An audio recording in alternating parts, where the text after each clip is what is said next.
Welcome to EJF Academy. I am Dr. Gitanjali. Let's solve today's daily quiz questions. First question है typhoon Kajiki seen in news originated over which region. बहुत सारे typhoons इस year में हमने देखे। Typhoon क्या होते हैं? They are the cyclones. तो टाइफून काजिकी ये कौन सी रीजन में ओरिजिनेट होता है? South China Sea, western Pacific, near Philippines, bay of Bengal या फिर ईस्ट चाइना सी। तो टाइफून काजिकी इसका इम्पैक्ट हमें वियतनाम में भी देखने को मिला था और चाइना में भी देखने को मिला था। ये ओरिजिनेट होता है फिलीपाइंस में। This is Philippines. यहाँ पे इसका ओरिजिन था और उसके बाद ये यहाँ से वियतनाम में जाके यहाँ पे इसके कोस्टल एरियाज में डिस्ट्रक्शन करता है, एज वेल एज चाइना का जो कोस्टल एरिया यहाँ पे भी डिस्ट्रक्शन करता है। It hit China as well as Vietnam. So the answer is typhoon Kajiki. ये ओरिजिनेट हुआ था वेस्टर्न पैसिफिक में नियर फिलीपाइंस। देखो ये जो रीजन है this is Pacific Ocean. Pacific Ocean का ये वेस्ट है, तो वेस्टर्न पैसिफिक ओशन में फिलीपाइंस में ये ओरिजिनेट हुआ था। Then second question is consider the following conditions required for formation of tropical cyclone. Tropical cyclones बनने के लिए कौन कौन सी कंडीशंस होनी चाहिए? पहला है सी सरफेस टेम्परेचर 27 डिग्री सेल्सियस या उससे ज्यादा होना चाहिए। Second option is Coriolis force होना चाहिए। Third is cumulonimbus cloud formation होना चाहिए।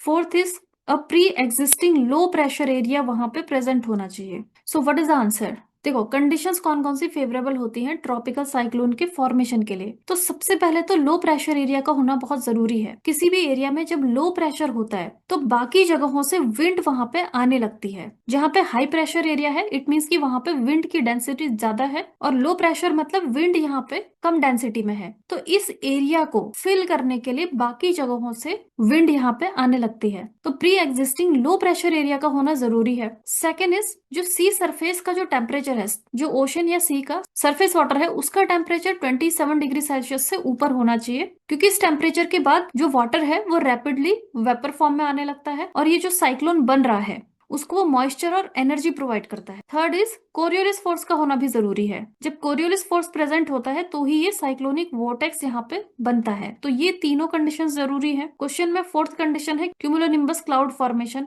This is also important. जब साइक्लोन बनता है तो उसमें बहुत सारे क्लाउड्स भी बनते हैं और स्पेशली क्यूमुलोनिम्बस क्लाउड्स इसमें होते हैं। So answer is C all four. ये चारों ही कंडीशंस रिक्वायर्ड हैं। Next question with reference to typhoon Kajiki कौन कौन से स्टेटमेंट सही है? तो पहला है it originated over Philippines and strengthened over South China Sea. तो ये सही है। दूसरा है it hit China and Vietnam as a category 2 storm on Saffir Simpson scale. तो इन दोनों में ही इसने हिट किया था और इसकी जो इंटेंसिटी थी उसके अकॉर्डिंग इसे कैटेगरी 2 में रखा गया था। तो ये दोनों सही है। Third option is typhoons originate from the south Atlantic ocean. Typhoon south Atlantic Ocean में ओरिजिनेट होते हैं। तो ये स्टेटमेंट गलत है। तो ये स्टेटमेंट क्यों गलत है? जो साइक्लोन्स हैं, जो ट्रॉपिकल साइक्लोन्स हैं, जो ट्रॉपिकल एरियाज में ओरिजिनेट होते हैं इक्वेटर के पास में ट्रॉपिकल रीजन में, उनके अलग अलग नाम होते हैं अलग अलग रीजन के हिसाब से। साउथ ईस्ट एशिया के इस रीजन में जो ओरिजिनेट होते हैं उन्हें हम कहते हैं टाइफून्स। इंडियन ओशन में जो ओरिजिनेट होते हैं they are known as cyclones. अब ये है दिस इज अटलांटिक ओशन। यहाँ पे जो ओरिजिनेट होते हैं उसे हम कहते हैं हरिकेन्स। तो क्वेश्चन क्या है कि टाइफून ओरिजिनेट होते हैं साउथ अटलांटिक ओशन में। तो अटलांटिक ओशन में टाइफून ओरिजिनेट नहीं होते, अटलांटिक ओशन में ये है hurricane. Typhoon South East Asia में ओरिजिनेट होता है। तो ये जो स्टेटमेंट है it is wrong statement. So answer A is correct. 1 and 2 ये दोनों ऑप्शन सही है। The next question typhoons are tropical cyclones that originate. Typhoons tropical cyclones है, यस। ये कहाँ पे ओरिजिनेट होते हैं? Indian Ocean, bay of Bengal, western Pacific Ocean या अटलांटिक ओशन। तो अभी हमने देखा ये पैसिफिक ओशन में, वेस्टर्न पैसिफिक ओशन में ये ओरिजिनेट होते हैं। Next question tropical cyclones do not form at equator due to absence of. जो ट्रॉपिकल साइक्लोन्स है वो एग्जैक्टली इक्वेटर पे फॉर्म नहीं होते हैं, इक्वेटर से थोड़ी दूरी पे वो फॉर्म होते हैं। तो इक्वेटर पे वो क्यों फॉर्म नहीं होते? किसकी एब्सेंस की वजह से? नंबर 1 इज लेटेंट हीट या फिर warm ocean water, Coriolis force या low pressure. Answer is Coriolis force. देखो कंडीशन 3 है प्रेजेंस ऑफ कोरियोलिस फोर्स। जो कोरियोलिस फोर्स है वो इक्वेटर पे होता है 0 और साइक्लोन के फॉर्मेशन के लिए कोरियोलिस फोर्स की जरूरत होती है। सो दैट्स वाई इक्वेटर पे साइक्लोन्स फॉर्मेशन नहीं होता, बिकॉज यहाँ पे कोरियोलिस फोर्स एब्सेंट है। So the answer is C. Tropical cyclones equator पे फॉर्म नहीं होते because of the absence of Coriolis force. Then next is why do tropical cyclones mostly occur in late summer. देखो जो भी आप cyclones की activities देखते हो लेट समर में वो ज्यादातर देखे जाते हैं। तो इसका रीजन क्या है? कॉन्टिनेंट्स हीट फास्टर, कॉन्टिनेंट जल्दी गर्म हो जाते हैं एज कम्पेयर टू ओशन, या this statement is correct but ये रीजन नहीं है। Oceans reach maximum temperature in late summer, this is the correct answer. Coriolis force peaks, ऐसा नहीं है, कोरियोलिस फोर्स इज कांस्टेंट, वो हमेशा उतना ही रहता है जितना वो है। प्रेशर ग्रेडियंट इंक्रीजेस, ये भी रीजन नहीं है। तो रीजन क्या है, जो ओशंस हैं उनका जो टेम्परेचर है, साइक्लोन फॉर्मेशन के लिए 27 डिग्री सेल्सियस से ऊपर टेम्परेचर चाहिए, जो कि अचीव होता है लेट समर में। जो हमारे ओशन है या फिर बेसिकली जो वाटर है, वाटर धीरे धीरे गर्म होता है क्योंकि उसका जो स्पेसिफिक हीट है वो ज्यादा है, मतलब उसको गर्म होने के लिए ज्यादा एनर्जी की जरूरत होती है। समर्स में वो हीट एब्सॉर्ब करते रहते हैं और धीरे धीरे टेम्परेचर बढ़ता है वाटर का। और लेट समर तक, लाइक अगस्त सितंबर, तब तक इनका टेम्परेचर इनफ बढ़ जाता है जो कि 27 डिग्री सेल्सियस से ऊपर पहुंच जाता है, और उसी टाइम पे हमें मैक्सिमम साइक्लोन्स देखने को मिलते हैं। Then next question is, which of the following is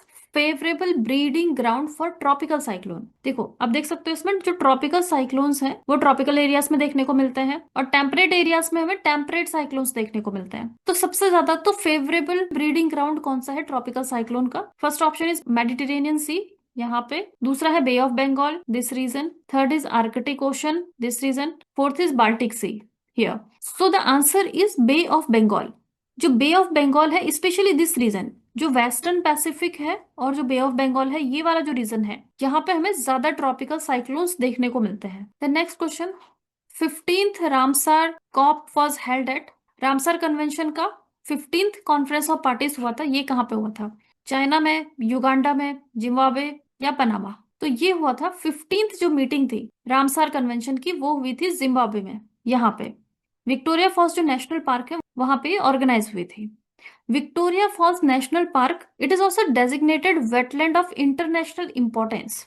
तो ये काफी इंपॉर्टेंट नेशनल पार्क है जो एक वेटलैंड है, और यहीं पर कंडक्ट हुई थी रामसार कन्वेंशन की conference of parties number 15th। Ramsar Convention क्या करता है? ये वेटलैंड्स को कंजर्व करता है। So the answer is C, Victoria Falls Zimbabwe में 15th रामसार कन्वेंशन ऑर्गेनाइज करी गई थी। Then theme of Ramsar Convention का थीम क्या था COP 15 का? Its theme was protecting wetlands for our common future. This was the theme. Next question is for you. India joined Ramsar Convention in which year? कौन सी year में Ramsar convention India ने join किया था? 1971, 75, 82 या 1992? Ramsar convention sign हुआ था 1971 में, लेकिन इंडिया ने इसे कब ज्वाइन किया था? You have to answer this question. You can join our affordable courses for your better preparation for Indian Forest Services, UPSC and NET JRF. Course registration link is given in the description box. For any query or doubt, you can contact us on the given numbers.